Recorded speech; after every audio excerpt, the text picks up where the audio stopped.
Before we get to the really sexy parts of making this bag, we're actually going to have to lay the groundwork with some preparation steps. So stick around because in this video, I'm going to be talking about making a quilted panel and I'll show you how to prepare your bindings. The first thing we have to do is to create our quilted panel. So following the directions in the pattern, I have cut out my exterior fabric to the rectangle indicated. I've cut out a piece of soft and stable to the same size. And if you were quilting this at home on a domestic machine, you would also cut out your lining fabric to be the same size. But I actually have myself a long arm machine, so I just left my lining fabric as yardage, and that's going to help me load it on and have extra space all around this panel. So what I'm going to do to make this quilted panel is I'm laying the lining fabric right side down. Then on top of that, I'm laying the soft and stable on top of that. So that's our middle part of our sandwich. And then I'm laying the exterior fabric on top of the soft and stable. And I'm going to be quilting this with a thread color on the top that matches the exterior fabric. And I'm going to be using a bobbin thread that matches the lining fabric so that, the quilting lines are less noticeable. But like what? A pink, I guess? I guess it's going to be a pink that I use for this. Luckily, I have exactly one pink thread in my long arming arsenal. So I'm going to go load that on the long arm and get it quilted out. And while that's happening, I'm also going to skip ahead to step 2 in the pattern, and I'm going to cut out all of my contrast fabric according to the chart. Again, I'm making the medium, so I've got 3/4 yards fabric for this. So let me get that quilted and I'll be right back. My machine has just finished quilting this panel, but there's one important thing I forgot to mention. If you're using directional fabric, you would actually have this panel right here would actually be pieced. So your exterior fabric or your interior, if you were using directional fabric, would actually be pieced, and it would have a big seam right here, right up the middle. And the patterns would be facing away from each other. So for instance, on this one where I made a bag that had a directional fabric, because this horse goes up on this side, and you'll notice on this side it also is facing up. That meant that this piece of fabric that I used to create the bag was actually pieced in the middle here. You just can't see it because that's underneath this contrast bottom. So that was just something I forgot to mention. Don't worry, it's well outlined in the pattern. So if you are using directional fabric, just piece your chunk before you quilt it. That's important. So here is my panel. You'll notice I've got lots of extra lining fabric here. This is more than what the pattern calls for, but because I was loading it on a long arm and I just had lots of yardage on hand, that's what I used. But now we're actually going to trim this down to size. So I have you make a larger panel than what you need, quilt it up, and then trim it down because a couple things. Number one, the quilting kind of shrinks it. So if we started with the exact dimensions we needed, you'd be in trouble because you wouldn't have enough fabric to actually make the bag, or exactly as the pattern is written. Number two, it kind of like makes it a little bit wonky when you quilt it. And so now when I'm going to trim it up, it's going to square up all the corners nicely and just sort of make it a nice square thing. But people often are kind of befuddled by this because it's pretty big and it's like tough. It's going to be tough to work with. So I'm going to, I'm going to chop off some of this extra fabric here. Ooh, I should have cut off this selvage first. I'm the kind of person that likes to keep a selvage. So too bad, we're going to miss this R on the Ruby Star. I'm just going to trim this down a little bit so it's much closer to the size that I'm actually working with. I'm going to cut away this extra lining fabric that I don't really need. And again, if you quilted this on your domestic machine, this should be, like your panel should be pretty well the exact size, right? Like you won't have all this extra lining fabric like I do because I quilted it on my long arm. That's fun to just randomly slice things. Of course, I can use all that fabric later on in scrappy quilts, but I just wanted to get us kind of closer to where I imagine you'll be when you're working on this. Okay, here's my panel now, slightly hacked up. Oh, and I forgot to show, I quilted it using the Soho Panto, which is this curvy one. It's a classic, and I just find it adds in a lot of nice texture without adding too much drama. And I used pink thread on the top, like I mentioned, and I used a cream thread on the lining side in the bobbin so that it would just pop. Okay, I'm gonna just cut one edge of this, and this is where my gigantic ruler comes in handy. I'm gonna just slice off one little chunk of it, And you might want to measure this panel before you get started, because the pattern will tell you how big this is supposed to be, but I didn't have you make it way bigger. I just had you make it a little bit bigger. So you might want to get out your measuring tape and be like, you know, how much extra am I cutting off? Because I've made a bunch of these bags now, and sometimes, depending on how I've quilted it or how densely I've quilted it, sometimes I'm just barely trimming off the little edges and I'm just sort of straightening it up.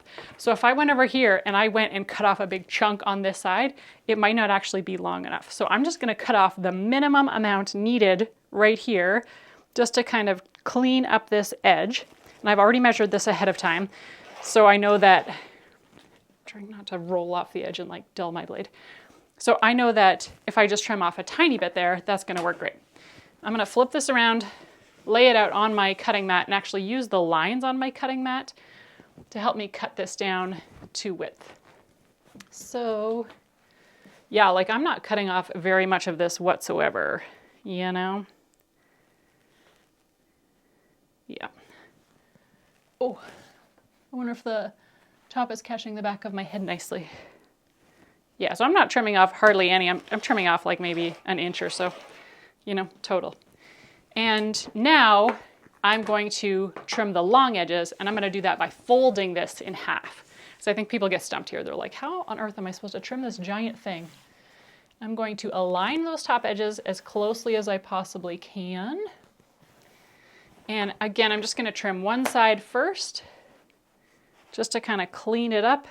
And then I'll trim off and cut it down to the actual measurement in a minute. This one is sneaky. Sometimes it keeps trying to like shift and not be in the correct position. So just make sure that you're doing your very best. But one thing I'm gonna say about this pattern is that it is super forgiving, like super forgiving. So even if this thing turns out to be not exactly the size that I told you to cut it to in the pattern, this is thick. You don't have to stress about it. It's still gonna work. And that's because this whole pattern is made out of this chunk. We're not gonna cut this into smaller pieces and then have to fit them back together so that everything has to be the perfect size. Everything is just gonna be this one chunk that we're working on right here. So if it's slightly smaller than what the pattern says, you're gonna be totally fine, I promise. Here we go again. I'm not trimming very much of this. And if you had fussy cut some sort of a design or whatever, you'd want to be more careful and try and make sure that you're getting that whole amount. I'm just making sure the tops are aligned correctly. And there we go. So I'm going to trim off this edge. And then, and this is very important, the very next thing I'm going to do, I'm not going to pass go. I'm not going to collect $200. I'm not going to do anything else. I'm going to take this immediately to my sewing machine, and I'm going to stay stitch around the exterior of the entire panel, stitching 1/8 of an inch away from the edge. And I'm going to use a shorter stitch length. And what that's going to do is it's going to catch the edges of all this stitching and secure this quilting so it doesn't start to unravel. Because I promise you, if you don't do that stay stitching, your quilting is going to come undone and it's going to be missing from the front of your bag, and that's going to be pretty sad. So I'm going to stop right here. I'm going to do that because I'm not joking. This is important that you do it right after you cut it. So let me go sew that, and then I'll be right back. As promised, I just have come back from the sewing machine where I did a line of stay stitching around the outside. It's just a small line of quilting very close to the edge, but that should secure those stitches so that they don't come unraveled. I stitched it here using black thread just so that it would show up a little bit better on camera, but in reality, you're never gonna see this line of stitching because it's gonna be covered by bindings or it's gonna get sewn into the bag or whatever. So you can use any color thread that you like for that whatsoever. And now that is my quilted panel complete. So if you wanted, you could take your little label that came in the pattern and you could attach it to that. I'm gonna set this aside for now because in the next step, I'm going to be moving on to cutting out the contrast fabric.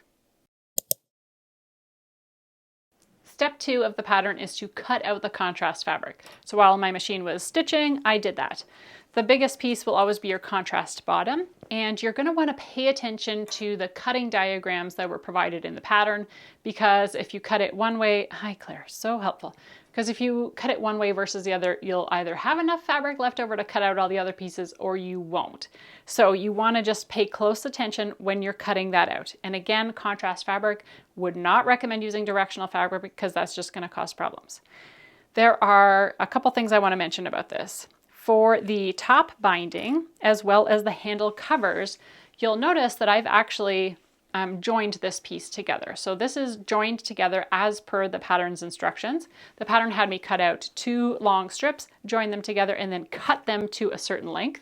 So I've done that with the top binding, and I've also done that with the handle covers. So both of the handle covers have got a join in them as well. So this one had me cut out 4 long strips of fabric, join them all together, and then cut them down into 2 pieces that were longer. So I've followed the instructions in the pattern and I've done that. And I've used my handy labels to keep everything straight so I don't get confused about, you know, which chunk is which piece. And then the last thing I want to mention about cutting out this contrast fabric is that the side bindings and the corner bindings the pattern has you cut them out of this contrast fabric. But that's sort of a personal choice. I'm like, what is she doing? Is she doing anything gross, or is she being... She's just licking her feet, that's fine. The pattern has you cut them out of contrast fabric, but it's a choice. I'm looking around to see if I can see one of the bags in here that has got, hi Claire, contrast fabric for the bindings. So this one right here, you can see does have contrast fabric for the binding, but if you make the medium or the large size tote, there's enough leftover lining fabric that you could cut it out of that as well. And some of the bags, I have made them so that the bindings on the inside, both the side bindings and the corner bindings, were made out of the lining fabric. So that's just a personal choice that you have. The question is like, you know, do you want there to be a fun design element on the inside of your bag or not? But that's it. That is step 2, which is to cut out the contrast fabric. Step 3 of the pattern is to prepare the bindings. So for this section, what you're going to need is the top binding, the corner bindings, and the side bindings. So we're going to start with the top binding because, as the instructions tell you, you need to take one of the short ends and you need to turn it under just by 1/2 inch. I'm going to eyeball that. There's no way I'm measuring it. And I'm going to press it wrong sides together. So that's it. That's what you got to do to the top binding that you don't have to do to the rest of them. Then I'm going to take this entire binding and I'm going to fold it in half lengthwise. So it's a long skinny strip and it's about to get skinnier. So I'm going to fold the fabric wrong sides together. Oh, matching up these long edges. She's got a spot in the cupboard where she likes to sit up there on the top shelf. And usually when she goes up there, she stays up there for hours. There's a big comfy blanket up there for her and she'll just take a nap for hours. So when she jumped up right before I started filming this video, I thought, oh, that's great. We won't have any more Claire cameos. She'll just stay up there for the rest of time while I'm making this bag and she'll just chill. But I guess she decided that, no, actually, she had other things she had to go do. I'm using a hot iron, and I like to use steam. Once I get the fabric in the spot where I want it to be, then I hit it with a bit of steam. And I'm just going along and doing the entirety of the top binding. Whoopsies. Got a little out of whack there. And in case you're worried about the wooden surface of this tabletop, don't be, because underneath my felt ironing, or I guess it's wool ironing mat, I've got a silicone baking sheet. So that's protecting the surface. Whoa, whoa, whoa. Okay, so that is my top binding prepared. I'm going to set that aside, and then I'm going to do the same thing for the corner bindings and the side bindings. These ones are a little bit shorter, so they should go by pretty quickly. And you can check in the pattern where it will tell you if you wanted to check, you could check the pattern and it'll tell you the new dimensions for these bindings. So if you're ever curious, like, hey, did I press that the right way or the wrong way? You can just check the pattern. There's a chart in there that will tell you the new dimensions. But I'm telling you that none of these are like super important that they're exactly this dimension. This pattern is so forgiving. I don't even know how to tell you this, but it's going to be real chill. So if something is like not exactly right, Just don't worry about it. I promise you everything's going to turn out fine. I didn't plan to make a pattern that was like really easy and really forgiving, but it just turned out that way, and I was quite delighted at every step because I've made a bunch of these, so I've made every mistake there is possible to make with these bags, and in all scenarios it turned out just fine. So those are my corner bindings. I've got my my side bindings, and I've also got my top binding. So those are all prepared. I'm going to put the labels back on them, and I'm going to set them aside and then move on to the next step. Step 4 in the pattern is to prepare the contrast bottom. This is the last step in our preparation video section. So my contrast bottom is a large rectangle. I'm going to put it right side down on my pressing mat, and the pattern tells me that I need to turn under these long edges. So I need to fold them wrong sides together, and I need to fold them and press it so that it is folded 1/2 inch. There's a really great tool that is useful for this. It's called the Hot Hammer. That is a brand name. It's from Clover. I think that's their like actual name for it. I have one of those. But if you think I can find it, you would be wrong. I spent 45 minutes before this video searching the house high and low, looking for it. Maybe I left it at a retreat. I don't know where it is. So I can't show you how to use that tool. So once again, I'm just gonna eyeball it, okay? I'm gonna fold it under and say, that looks a lot like 1/2 inch. So don't worry, you do not need the Clover hot ruler for this, the hot hammer. It's a really bougie tool, but I mean, I like using it when I have it. I find that it creates a really nice straight edge, but I don't have one. So we're just, I have one, but I don't know where it is. So we're just gonna make do and call that 1/2 inch. Again, this is not super crucial that it's a perfect 1/2 inch, because if it's not, it's still gonna work out fine for the pattern. So don't stress about it. I'm gonna do that again for the bottom edge, not burning my fingers. And I find that I like to get it in place and then hit it with steam. This might be a pretty generous 1/2 inch in some areas. It's no big deal. I am kind of trying to keep it straight though. I don't want it to be a wavy bottom. You know, I want it to be a fairly straight line. But that's good enough. So now that I have pressed under those two edges, now I need to find the center between this point and this point. Or this edge and this edge, you know? And I could measure it and find it. And theoretically, you should know how big it is, because if the rectangle started a certain size and then we turned under the corners each by 1/2 inch, we should know how big it is. But the easiest thing to do is literally just to fold it in half and then mark it. So I'm bringing the wrong sides together. I'm matching up the top edges and the sides, and I'm going to press it. And that's going to mark, like right here is going to be the center, and then over on this end, this is going to be the center. Now I need to mark this panel, and this is where I'm starting to question all the decisions that I made leading up to filming this video, because this is going to look really cute IRL, like in real life this is going to look really cute, but I feel like on camera it's probably going to be impossible for you to see any of the things I'm about to do to this panel, but just trust me, okay? Just trust me. So I've got the points marked where the center is here and here, and if I wanted to actually mark it with a tool, I'd have to use something pretty light in color, so I've got this Soline pen, so I'm just going to do that, mark it there. And now I'm going to mark lines on this. And these lines are going to represent where I'm going to quilt it. So let me show you. Here on this bag, you can see that on the bottom, it has been quilted using these horizontal lines. And if you want to get that look, what you need to do is draw long horizontal lines from top to bottom on your contrast panel, because we're going to stick this on top of the quilted panel and then quilt it. We're not going to do that just yet, but that's what's going to happen. So I find that that's my favorite style. It's like the easiest thing to do, I think. And what I'm going to do is just mark a bunch of lines going like this. And if I'm making a medium size, I tend to space them 1/2 inch apart. If I'm making the large size, I tend to space them 1 inch apart. That looks totally fine because it's a bigger bag and it's less quilting, so hooray for that. But you don't need to watch me mark a bunch of lines, but I'm going to get out my ruler and I'm just going to draw lines from top to bottom, spaced 1/2 inch apart. And then I'm going to set this contrast bottom aside, because that's just what we like to do. We do something with it and then we put it aside and we come back to it later.